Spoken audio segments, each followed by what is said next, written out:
Vamos orar antes de começar a aula propriamente dita aqui? Santo Eterno Deus, te agradecemos, Pai, pelo dia, pelo seu amor, pelo seu cuidado derramado em nossas vidas.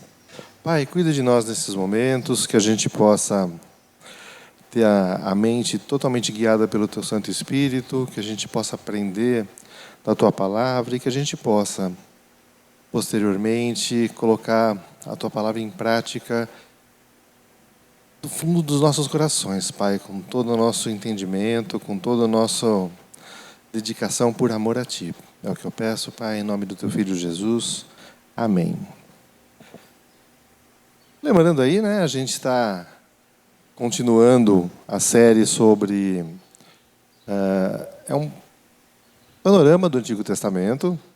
Na verdade, a gente dividiu o panorama do Antigo Testamento em 3 grandes pedaços, seguindo a divisão da Bíblia hebraica, e estamos estudando aí a porção chamada Os Profetas, a segunda grande porção de livros do Antigo Testamento.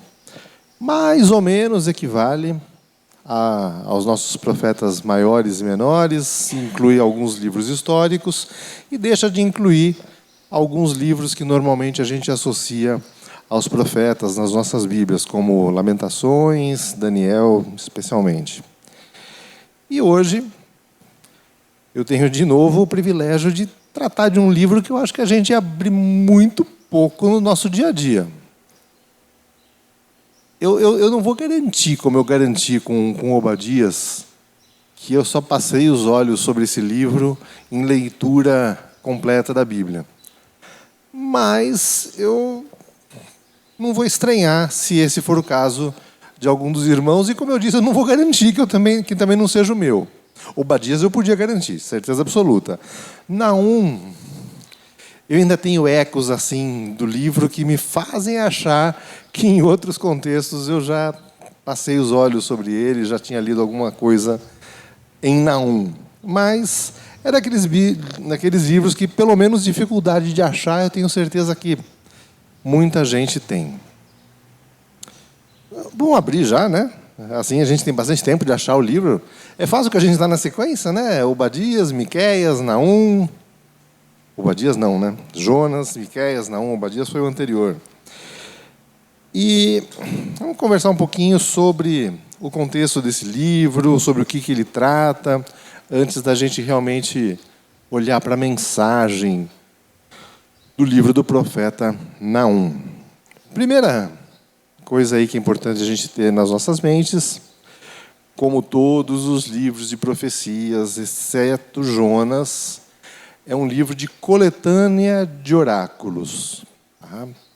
São oráculos diferentes, diversos, unidos, no caso de Naum, por o mesmo tema.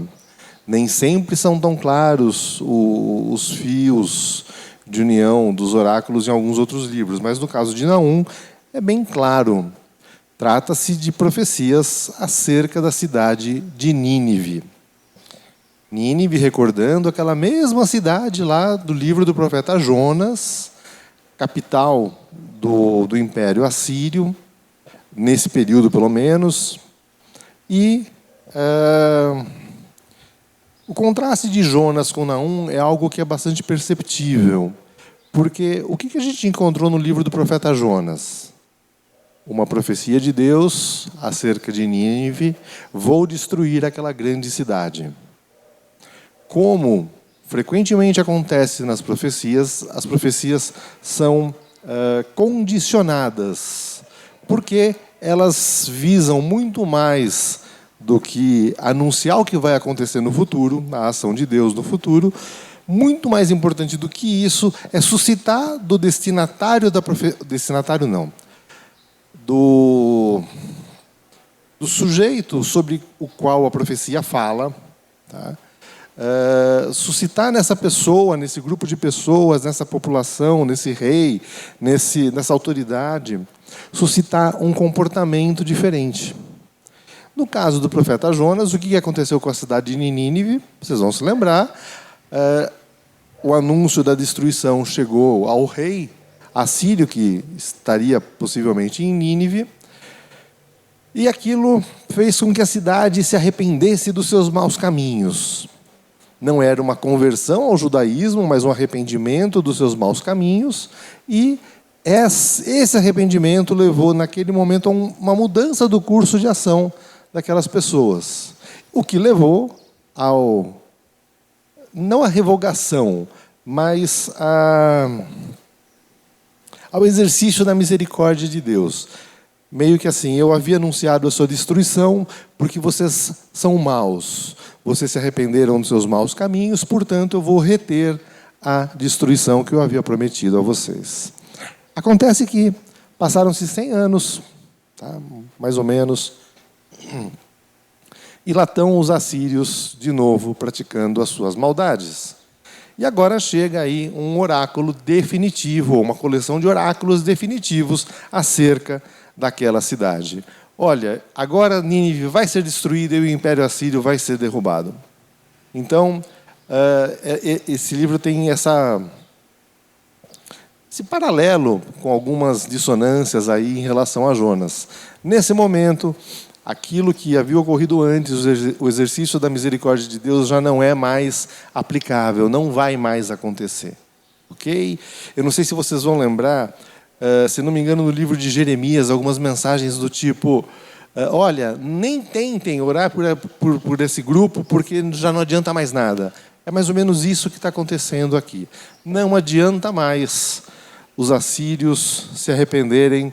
Agora chegou, né, o limite da maldade deles, foi completo, para usar lá o vocabulário de Gênesis. Consequentemente, não vai haver mais misericórdia sobre eles nesse momento. Ok? Então, esse aí o panorama do livro de Naum. Quando eu falo que os destinatários são diferentes dos sujeitos relativos à profecia, é porque os destinatários dos livros em geral, nem sempre são as pessoas para as quais a mensagem se dirige. Até porque vocês vão se lembrar, o processo normal ou frequente de composição dos livros do Antigo Testamento incluía o registro posterior, um pouco posterior de quando as mensagens foram lançadas. Esses profetas não se sentavam ali nas suas mesinhas, escreviam as cartas, uma carta, por exemplo, para Nínive, ou para o rei de Nínive, mandava, e aquele era o livro de Jonas ou de Naum. Não era assim que funcionava. Os oráculos eram proferidos, eram colecionados e o livro era montado aí normalmente a posteriori. Em alguns momentos um período mais longo, em alguns momentos um período mais curto aí de diferença de tempo entre o oráculo e seus destinatários e posteriormente a composição do livro. Tranquilo sobre isso, né? Joia. Contexto do livro, a gente pode datar o livro de Naum, ou o conteúdo do livro de Naum, como anterior a 612 a.C. Por que a gente pode datar de anterior a 612? Porque é em 612 que acaba acontecendo a conquista de Nínive pelos babilônicos. Se o livro está anunciando a queda de Nínive, e a queda de Nínive vai acontecer em 612, o livro é anterior a isso. Tem algumas outras evidências internas no livro que viabilizam a sua datação. Eu digo internas porque não tem nenhuma circunstância externa ali. A gente não sabe quem foi Naum, não sabe onde ele vivia exatamente, a gente não sabe muita coisa. Então a gente precisa do conteúdo do livro para conseguir chegar à sua datação. E aqui há dois tipos de referências no livro que permitem que a gente consiga datar até que razoavelmente bem, como vocês vão ver, o livro de Naum. O primeiro deles, lá no capítulo 3, a gente já vai ler o capítulo 3 inteiro, mas é mencionada a queda da cidade egípcia de Tebas. Se o livro de Naum trata como evento futuro a queda de Nínive e como evento passado a queda da cidade de Tebas, a gente já pode colocar o livro de Naum aí mais ou menos no meio desses dois eventos. Ok? Bastante intuitivo. E algumas das características que a gente encontra aqui no livro, alguns comportamentos relacionados a Judá, às vezes é usado a expressão Jacó, em relação a Israel, faz a gente compreender que, nesse momento da escrita do livro, de alguma forma, o reino de Judá estava sujeito ao Império Assírio. Quando que isso ocorreu aí de forma mais marcante? Durante os reinados de Manassés e Josias, 2 reis de Judá, no período em que Judá era um reino vassalo do Império Assírio. Vocês lembram o que é o Império vassalo? É o império que não foi assim conquistado no sentido de ter sido tomado, destruído. O reino de Judá, sabendo da aproximação e do grande poderio do Império Assírio, acaba fazendo um acordo com o reino assírio e fala: olha, eu me submeto a vocês, eu pago impostos, eu pago tributos a vocês e vocês me deixam aqui quietinho. Judá era um reino subordinado ao Império Assírio, mas sem ter sido efetivamente conquistado, no sentido de tropas entrando, acabando com tudo e assim por diante. Tá? Então, há um certo consenso aí, e essa datação eu peguei de novo do livro do Andrew Hill e do John Walton, que o livro de Naum foi composto, a data dos seus oráculos está aí entre 650 e 655 a.C. Eu devia ter invertido as datas, né? 655 e 650 a.C., porque, afinal de contas, a gente está contando decrescivamente. Então, deveria ser 655 a 650, mas tudo bem, dá para entender aqui a data desse livro. E o pano de fundo dele, a razão dele existir, o porquê que a gente chega no livro de Naum, é que a dominação assíria, quando exercida, ela era extremamente violenta. É por isso que a ira de Deus vai ser suscitada sobre os assírios. A gente vai voltar um pouquinho ainda sobre essa questão da maldade, da violência, mas percebe-se que é muito frequente nesses contextos de qual foi a gota d'água da medida da maldade, ter algum tipo de coisa, o que suscitou a ira de Deus, ter alguma coisa relacionada à vida ou à forma de proceder das pessoas sobre as quais a profecia fala. No caso aqui do Império Assírio, o estilo violento, o jeito cruel de dominar que eles exerciam sobre tanto os povos que eles dominavam, quanto os povos que eram vassalos deles. Mais uma palavrinha só aí relacionada a isso. A cidade de Nínive, na época aí, da profecia de Naum, ela era... Alguns especialistas em arquitetura e urbanismo e estudo histórico disso dizem que a cidade de Nínive equivaleria quase a uma metrópole atual. Tá?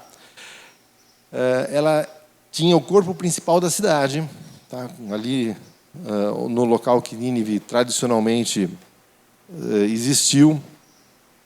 Mas, no reinado anterior a Senaqueribe, que é o grande realizador aí de reformas na cidade de Nínive, o pai dele, que é o Sargão II, já tinha construído uma cidadela fortificada com palácios, um zigurate, que é a cidade de Dur-Shaukin. Hoje, se não me engano, ela chama Korsbab. Fica a uns menos de 20 quilômetros aí, ficava a menos de 20 quilômetros de Nínive. Então, já havia essa ideia de uma cidade que estava se expandindo no período aí do Sargão II, que é final do século VIII, começo do século VII, e logo em seguida, durante o governo de Senaqueribe. Senaqueribe aumentou o tamanho dessa cidade, praticamente triplicou, construindo, mandando construir, né? Até parece que o Senaqueribe pegou em alguma coisa para construir, mas, enfim, mandou construir aí palácio, jardim botânico, zoológico. Era uma cidade esplendorosa para os padrões aí da antiguidade. No Antigo Oriente Próximo, a única cidade que acaba se parecendo aí com com essas características de esplendor de Nínive, e superando Nínive vai ser a Babilônia, que já existia nesse momento, mas ela vai ser aí, vai atingir o seu ápice durante o governo, durante a prevalência do império logo seguinte do Assírio, que vai ser o Império Babilônico. Era um povo que já estava lá nessa época, ainda sob o domínio dos assírios, ok? Mas vai se libertar, e é justamente a Babilônia que vai conquistar o Império Assírio. Além de conquistar Judá e uma série de outros povos ali que o Império Babilônico vai dominar. De qualquer forma, a ideia aqui é essa: era uma cidade bonita, importante, grandiosa, com comércio, com desenvolvimento cultural, arquitetura, poderio militar, semelhante ao que seria uma metrópole, inclusive no seu tamanho. Já havia cidades próximas, construídas de forma esplendorosa, que já estavam até sendo ligadas ali, ok? Essa era a grande Nínive. Construída, já que não foi pelo próprio Senaqueribe, construída sob os ombros de escravos e fruto da dominação sangrenta ali que os assírios praticavam. O esplendor de Nínive se sustentava sobre a sua maldade. Isso podia durar por algum tempo, mas Deus não ia permitir que durasse para sempre. E aqui a gente chega ao livro de Naum. Bom, já com o livro aberto aqui, eu escolhi ler com vocês duas grandes porções do livro, basicamente a primeira e a última. O livro pode ser dividido aqui, alguns dividem o livro em 3 ou 4 partes. Eu escolhi dividir em 4, adotando, na verdade, a divisão, até a última subdivisão que eu fiz aqui, do Hill e do Walton, que dividem o livro em 3, mas eu acho que ficou mais fácil aqui de a gente acompanhar. A gente tem, logo no começo do livro de Naum, um salmo introdutório, possivelmente composto pelo próprio Naum. Seria um acróstico incompleto aqui, acróstico, vocês lembram, quando usam letras diferentes para começar cada verso. Muito já se discutiu acerca de ser uma interpolação, de ser um acréscimo. Hoje em dia já está razoavelmente sedimentado que a autoria do mesmo autor do resto do livro, está bem tranquilo isso, não há indícios de que tenha se perdido algum pedaço. Ninguém precisa fazer um acróstico com todas as letras do alfabeto. Provavelmente o autor escolheu usar algumas e foi o que ele fez, ficou do jeito que ele queria e é o que a gente tem hoje. Vai até o versículo 8 do capítulo 1. Em seguida, a gente vê o anúncio do que Deus pretende fazer, o registro de que essa destruição de Nínive vai trazer alívio e livramento sobre Judá. Isso a gente vai encontrar lá no versículo 15 do 1º capítulo. Seguido, no capítulo 2, um relato profético do cerco da cidade de Nínive. A chegada das outras tropas, Nínive se preparando de forma meio bagunçada e atrapalhada para se defender, aquilo que ia acontecer, o desespero da população da própria cidade de Nínive, um trecho aqui de ironia a partir do versículo 11. Aliás, ironia é algo que está muito presente aqui no livro de Naum. Algo do tipo, o profeta de Deus falando: cadê a força de vocês? Vocês não eram tão poderosos? Vocês não eram tão fortes? Vocês não eram tão autossuficientes? Cadê isso tudo? Sumiu? Uma nota aí sempre muito presente, uma combinação de ironia, sarcasmo com um desafio. Cadê a força humana de vocês contra a ira de Deus? Isso até o final do capítulo 2, o cerco de Nínive, e a partir do capítulo 3, que a gente vai ler inteiro daqui a pouco, a iminência da destruição, do versículo 1 ao versículo 17, e termina com um canto fúnebre sobre a cidade de Nínive. Alguns falam que o livro de Naum tem um tom sombrio, ele com certeza tem. Imagina um livro que termina com um canto fúnebre. Mas eu diria que, além disso, tem muito esse componente irônico. É um livro que traz assim quase que provocações de Deus direcionadas ao Império Assírio. Vamos ler aí as duas porções que eu separei. Eu separei primeiro o salmo introdutório aqui do livro e depois, para a gente sentir aí a verve retórica dura do livro, o capítulo 3 inteiro. Vamos lá, o livro de Naum, capítulo 1, a partir do versículo 1. Advertência contra Nínive, livro da visão de Naum, de Eucós. O Senhor é Deus zeloso e vingador. O Senhor é vingador. O seu furor é terrível. O Senhor executa vingança contra os seus adversários e manifesta o seu furor contra os seus inimigos. O Senhor é tardio em irar-se, mas o seu poder é imenso. O Senhor não deixará impune o culpado.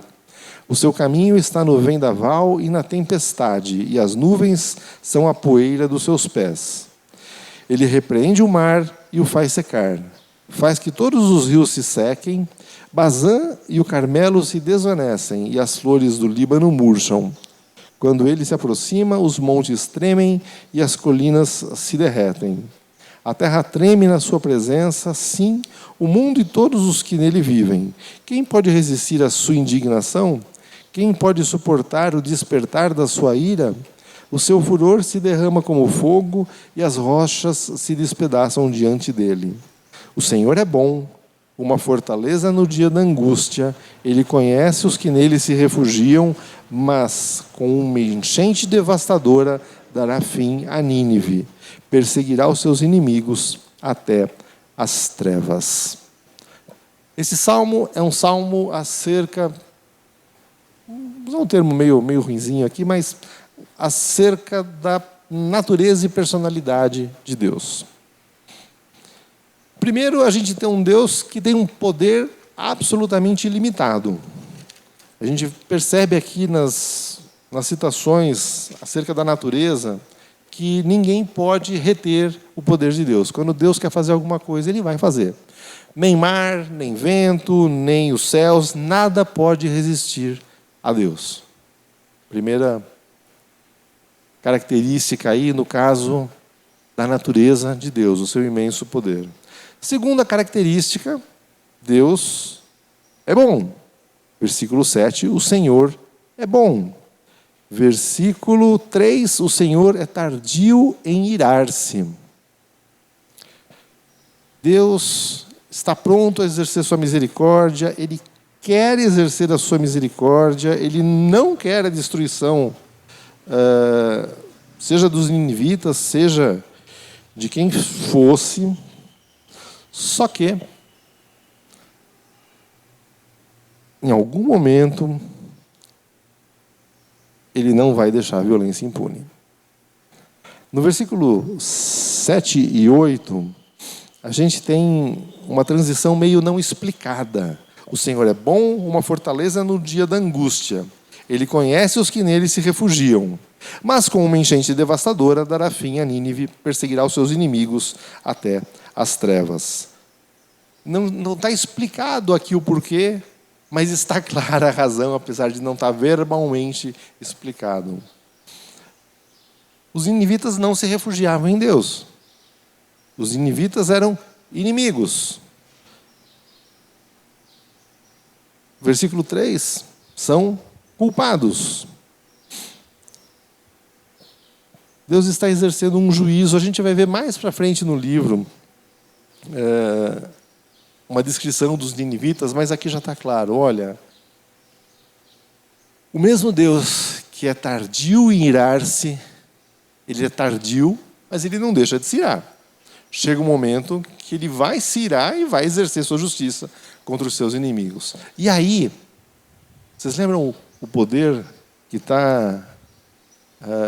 é descrito segundo a natureza dele? É com esse poder que Ele vai exercer sua justiça. Ele não vai reter a sua ira, a destruição vai ser terrível, vai ser algo que não vai deixar pedra sobre pedra. No capítulo 2, a gente não vai ler o capítulo 2, mas a gente encontra um anúncio de, por exemplo, que o rei de Nínive não vai deixar descendência, vai ser aniquilado.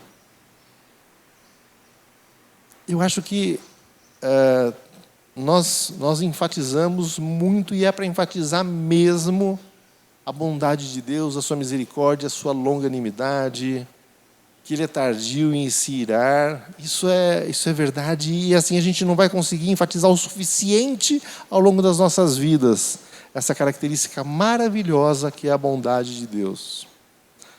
Mas a gente seria irresponsável se a gente, sempre que mencionasse a bondade de Deus, não a temperasse com essa clara percepção de que vai haver justiça. A gente vive num mundo que é intuitivamente para a gente injusto. A gente vê injustiça todo dia. A gente vê aqui o relato bastante contundente da maldade dos ninivitas, do Império Assírio. Isso não pode ficar desse jeito. Deus é bom, Ele é maravilhoso. E justamente por ser maravilhoso, Ele não consegue conviver.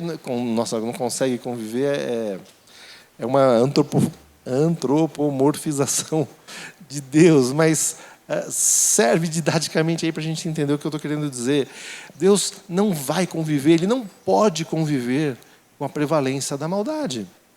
Consequentemente, está na própria natureza da sua bondade o exercer justiça. Deu para entender isso? Não é porque Deus gosta de ficar bravo e gosta de se irar, é porque não combina com a bondade dele as pessoas agirem de forma má. Ele vai ter paciência com essas pessoas, ele vai ter paciência com essas pessoas, mas é impossível deixar as coisas daquele jeito, pela própria bondade de Deus. Tudo bem? Joia. Vamos para o capítulo 3, a gente vai ler ele inteiro, tá? É um pouquinho longo, bastante forte.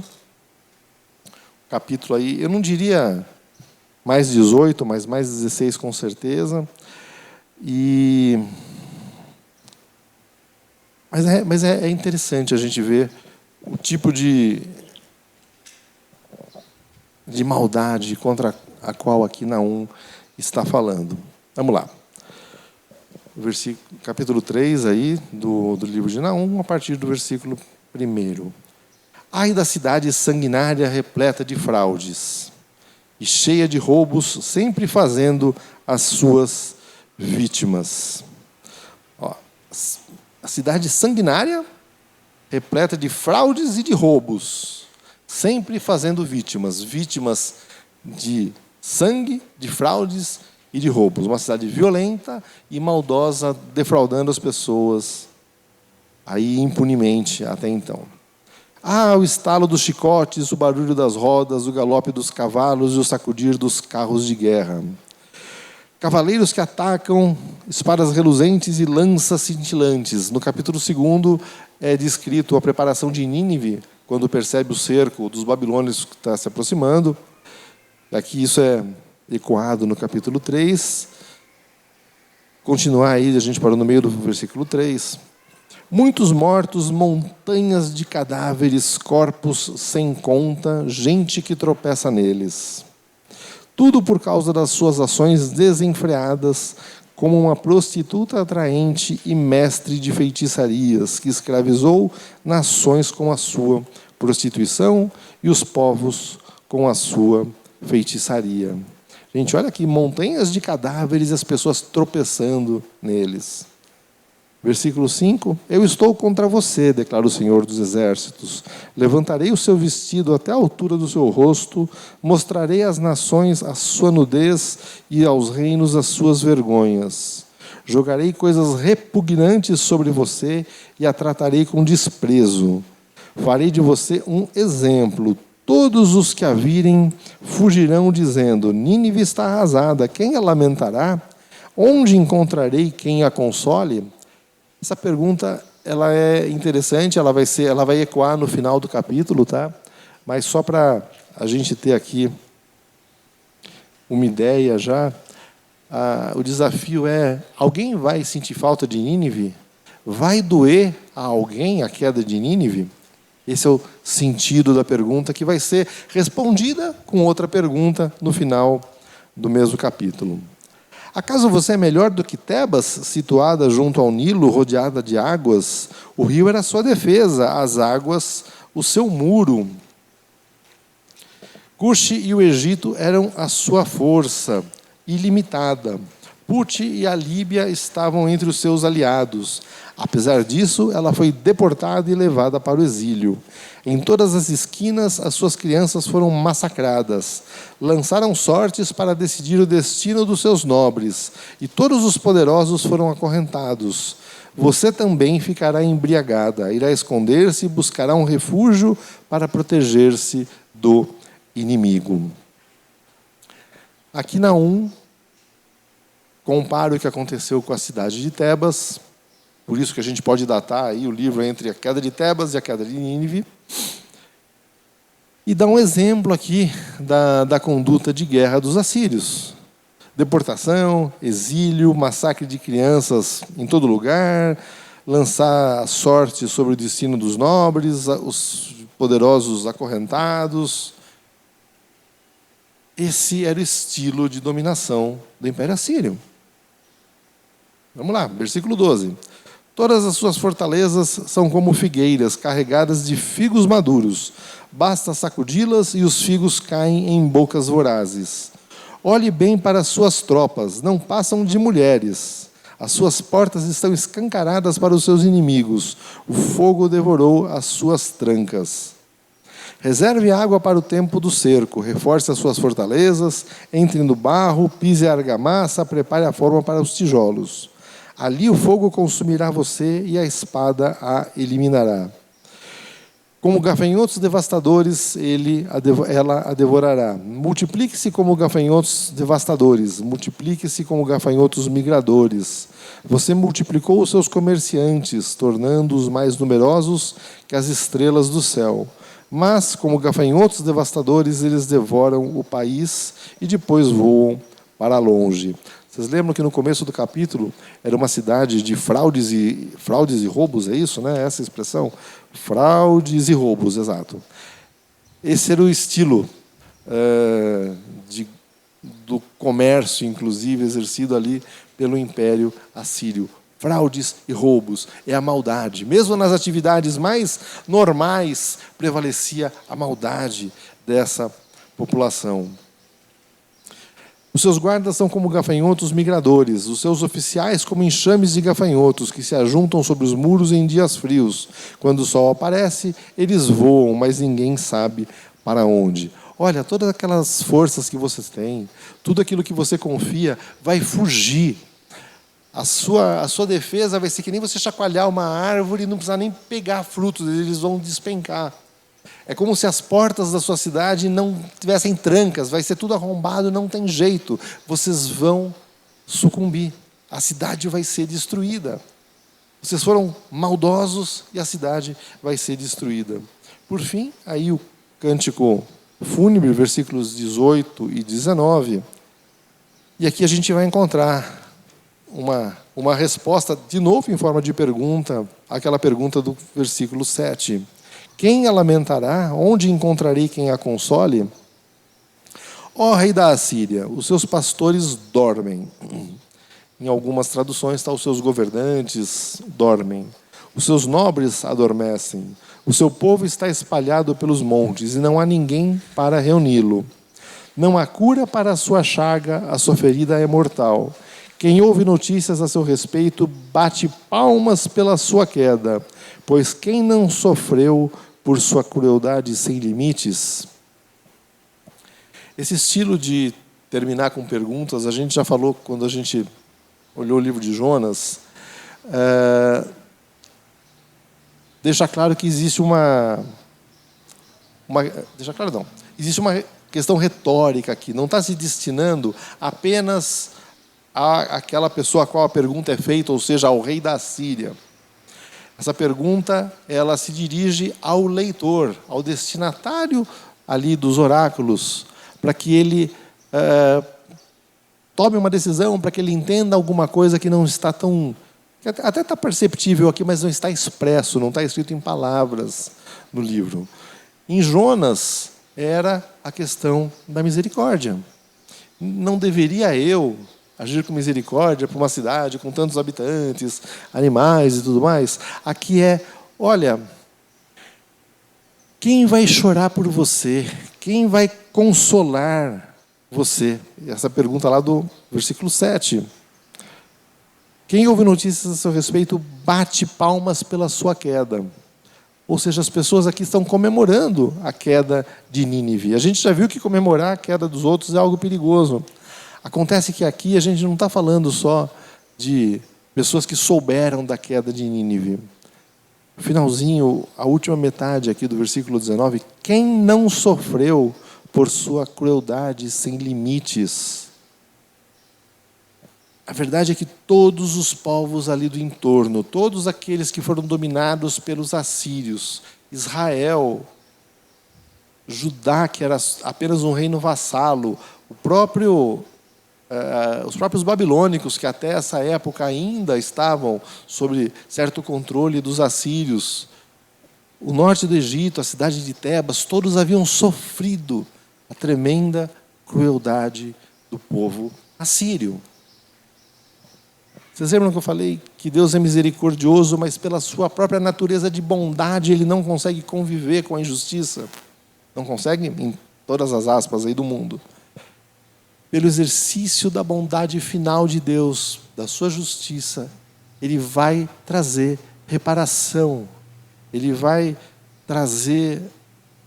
Eu ia usar a palavra justiça de novo, mas Ele vai trazer um reequilíbrio aí do caos humano, destruindo o Império Assírio. A gente já viu, a gente sabe que ao longo da história bíblica, aliás, antes, ao longo da história, impérios se sucedem uns aos outros. Não tem império que tenha durado eternamente ou até hoje, e não tem império que exista presentemente que vai durar para sempre. Não acontece, não existe. Ao longo da história, a gente vê sucessões de domínios e dominadores e dominados. Os impérios duram por um período. Eles têm a sua ascensão e têm a sua queda. Sob a ótica bíblica, sob a ótica do judeu, sob a ótica do cristão, a gente vê que Deus usa povos diferentes para controlar a medida da maldade. Quando determinado povo extrapola, exorbita no limite da maldade, vem outro e domina sobre aquele. Vem outro e controla, de certa forma contrabalança, ordena um pouco o caos que aquele povo havia gerado. É bem possível que esse mesmo segundo povo faça a mesma coisa. Aí vai vir um terceiro que vai operar o controle sobre aquele segundo. Esse conflito, essa necessidade de contrabalançar a maldade, é o que está por trás da ira de Deus lá na Torre de Babel. Se fosse um povo único, qual seria o grande problema? Quem o controlaria? A diversidade aqui tem sido historicamente necessária para que os povos, os impérios, as potências não tenham o seu poder eternizado, perpetuado. Pode durar bastante tempo, mas vai acabar. Aconteceu com cada império na história da humanidade. E não é apenas pêndulo histórico, é Deus que opera essas coisas. É Deus que realiza a justiça. Até o momento que não seja mais necessário, ou que Ele não use mais isso, porque é Ele próprio que vai realizar a sua justiça. Mas esse é um outro cenário que não está aqui ainda, na ótica, no foco de Naum. O Império Assírio está caindo de forma violenta pelo exercício do poder dos babilônicos, porque o Império Assírio era mau. E aqui, de novo, vocês lembram aquele contraste que a gente comentou na análise dos reis ao longo do livro de Reis? que fez o que era reto aos olhos de Deus, ou não fez o que era reto aos olhos de Deus, a gente não está falando de realizações humanas. Muitos dos reis mais prósperos foram os piores aos olhos de Deus. A gente tem aqui uma megalópole, metrópole pelo menos, uma metrópole, com zoológico, jardim botânico, palácios, construções, que aos olhos de Deus são fruto de maldade e que precisam ser destruídos. Simples assim. Gente, tudo bem com isso? Tranquilo? É um padrão que se repete. A gente viu ele relativo a Edom, a gente viu ele em vários livros relativos à Babilônia, e a gente encontra aqui no livro de Naum em relação aos assírios. Por fim, aliás, verdade, só duas notinhas aí antes da gente prosseguir. Primeiro, a gente falou da crueldade dos assírios, né? Ela é registrada, por exemplo, eu citei aqui em 2 Reis 17, 3-6 e 24, 41, depois vocês podem olhar. Basicamente aqui é o estilo de dominação dos assírios. Eles era terra arrasada, tirava todo mundo de lá, levava outro povo para lá, e fontes históricas relatavam que, por exemplo, entre os assírios era comum tortura pública, amputação pública, esfolamento, queimar pessoas vivas, tudo isso para ser visto por todo mundo. Tá? De forma que era distoante até dos governos de outros governos humanos, não menos maus, mas talvez um pouco menos violentos. Segundo detalhe aqui que eu queria destacar, vocês lembram que Judá era um reino vassalo nessa época. O texto deixa claro que haveria consolo e alívio para Judá quando os assírios fossem derrotados. A gente sabe o que vai acontecer na história. O Judá vai deixar de ser um reino vassalo do Império Assírio, mas vai cair perante os babilônios logo em seguida. Mas, nesse momento, a gente tem um suspiro de alívio para Judá. A gente também sabe, né, que o estilo de dominação babilônico vai ser bem diferente do estilo de dominação assírio. Tanto assim que Judá vai para o exílio, volta, de certa forma, mais inteiro do que o reino de Israel, do qual que é espalhado ali. A gente vai ter os samaritanos já misturados com... são estrangeiros misturados ali com o remanescente de Israel. Porque os babilônicos não tinham essa ideia de quebrar a identidade do povo da mesma forma que tinham os assírios, que eram muito piores e mais violentos. Até aqui tranquilo? Joia. Por fim, o John Goldingay, sempre com a sua perspicácia, com a sua... Ele gosta muito de trazer as coisas para uma ótica. Não, e aí para agora? O que a gente tem? O que isso significa para mim hoje? O John Goldingay, ele destaca que algumas das críticas que a gente observa lançadas sobre a Assíria têm paralelos em críticas feitas por outros profetas em relação à própria Jerusalém, especialmente Miqueias e Ezequiel, que se referem a Jerusalém como construída sobre o derramamento de sangue. O Goldingay tira daí que o controle da maldade dos assírios, o controle da maldade exercido por Deus, que aqui no livro de Naum a gente encontra como direcionado aos assírios, também vai ser direcionado e exercido sobre os judeus, sobre Judá. Então, o destinatário dos oráculos são os assírios, ok? Afinal de contas, ó rei da Síria, é direcionado a ele.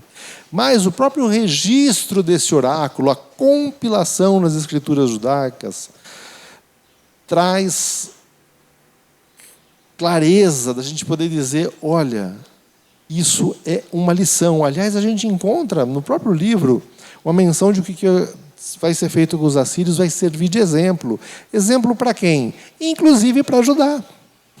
Inclusive para Judá. Deus não deixaria de exercer o contrabalançar da sua justiça, a reorganização do caos instalado, mesmo quando esse caos for judeu. Ok? Então, tem aqui um exemplo, inclusive para Judá. Segundo Goldingen, inclusive para nós hoje. Ele termina ali o seu capítulo sobre Naum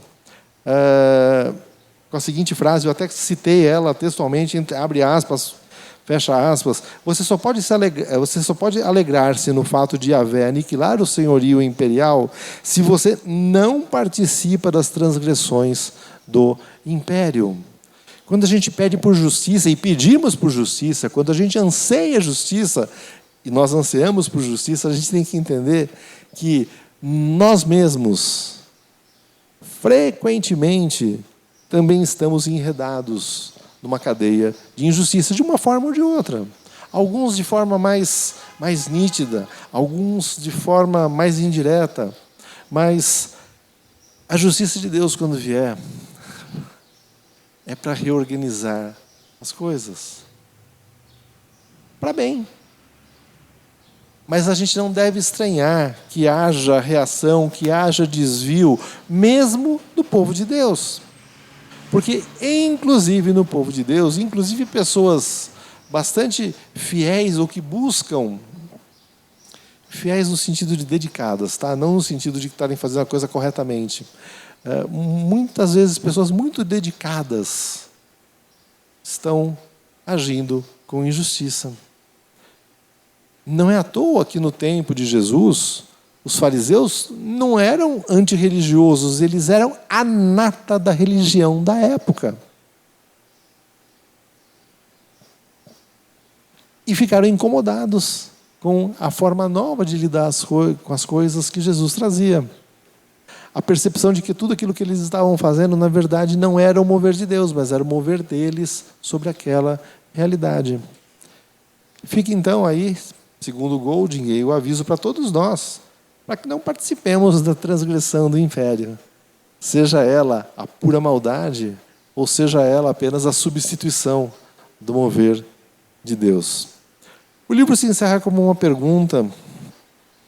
Aliás, é algo bem oriental, viu, gente? Bem,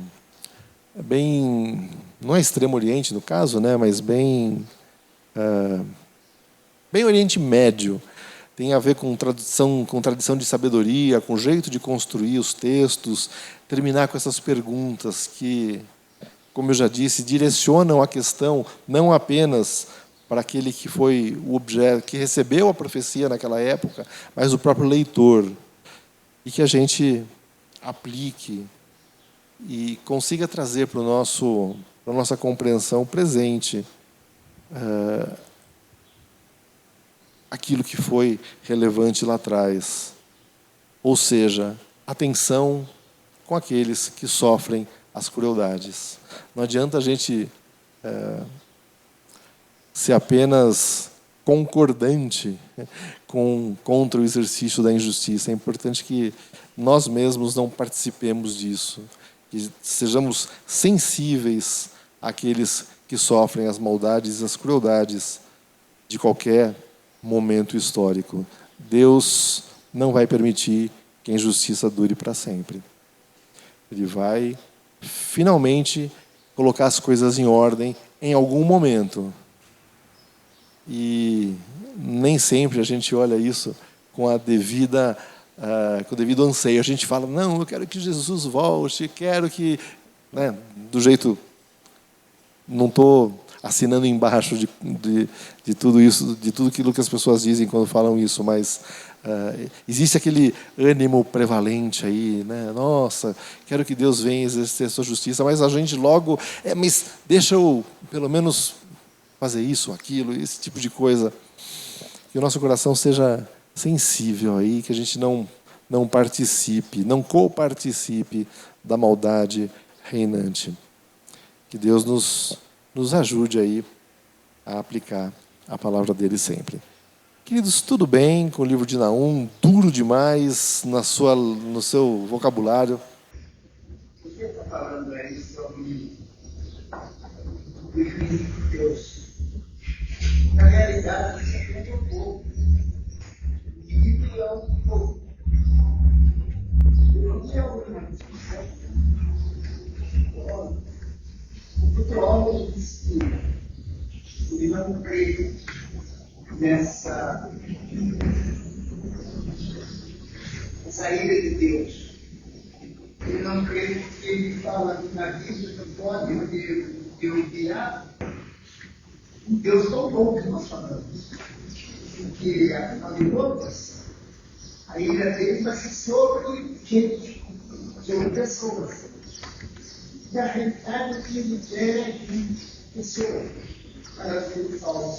Então, o negócio meio confuso nesse meio. Nós sabemos.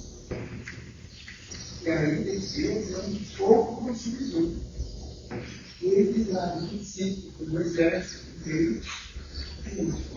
Então, é difícil, né? Quando a gente ouve as pessoas, né? Quando você tem um entendimento, você vai ver que isso aqui é bom. Mas às vezes, os outros, eles fazem assim, como pode ser bom, mas também, ao mesmo tempo, Pois é. Por isso que todo desenvolvimento teológico que nega isso acaba tendo que, invariavelmente, se distanciar do texto bíblico.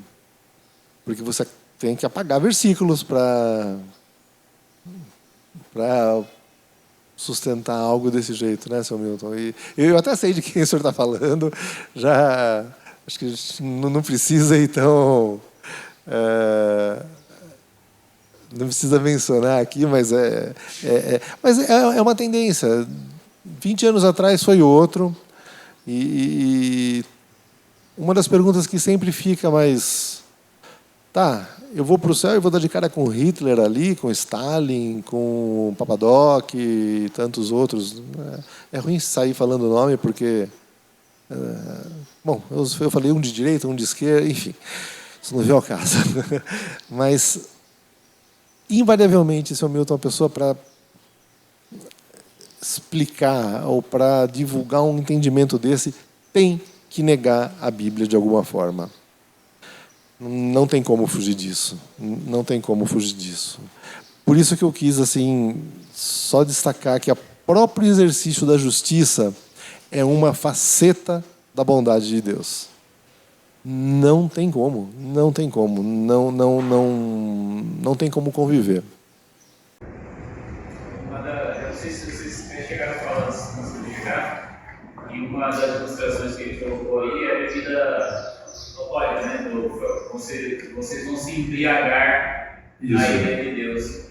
E eu me lembrei que essa é a ilustração que Jesus usa. Quando ele vai orar no Getsemane e fala, Senhor, se possível, Pai, se possível, faça minha cidade. Então ele ali está falando do juízo divino, da ira de Deus. E aí é aquilo que eu até preguei, né?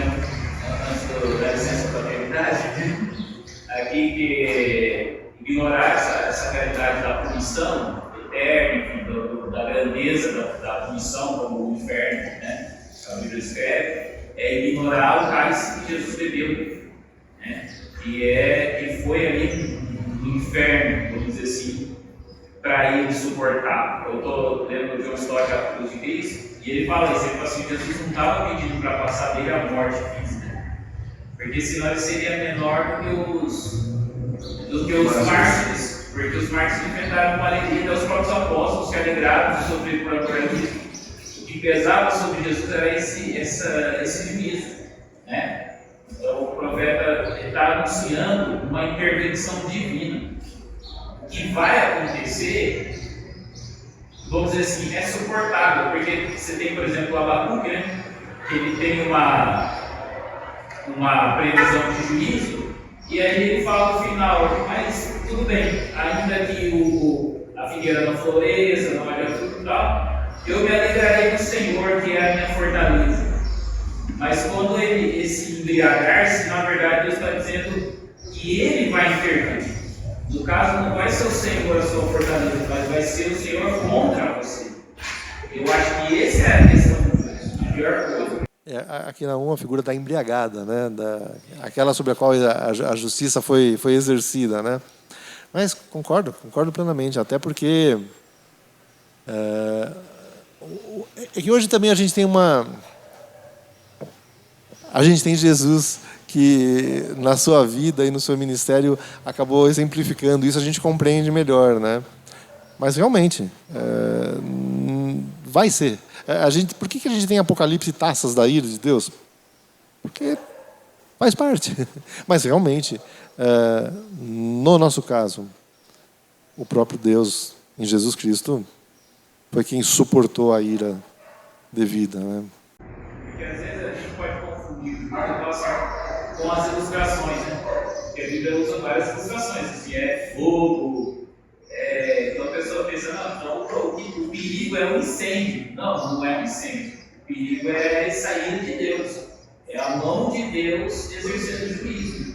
É igual aí, você tem várias ilustrações, né? Um exército contra de mulheres, como se fosse gafanhotos, que se passam, mas essas são as ilustrações. O perigo real mesmo é o juízo de Deus. Exatamente. É a ira de Deus exercida de forma irresistível.